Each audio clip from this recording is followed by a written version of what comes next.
大家问千万字，大家要和大家做伙来捌一日。唔知你敢有注意到，咱台湾真侪地名拢有这个梨，像讲台北有6张梨，台中有9张梨，也有台中南屯旧地名就是梨头店。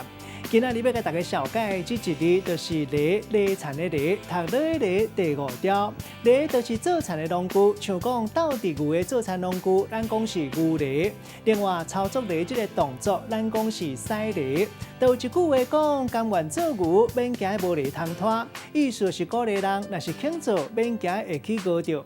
另外，这个梨嘛当做动词，意思是用梨来做田，咱讲梨田。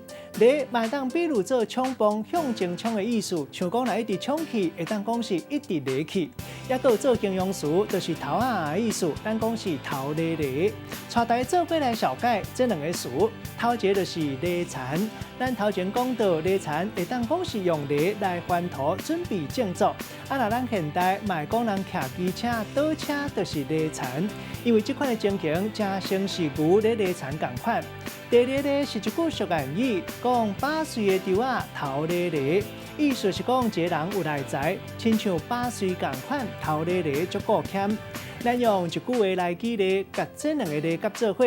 譬如讲，俗语咧讲8岁的猪仔头咧咧，阿明做代志足够欠，因为觉悟到人生亲像骑车同款。若是伤过有自信，讲话速度伤过紧，一个无注意，有可能去得失到人，造成做代志亲像倒车犁田受到伤害。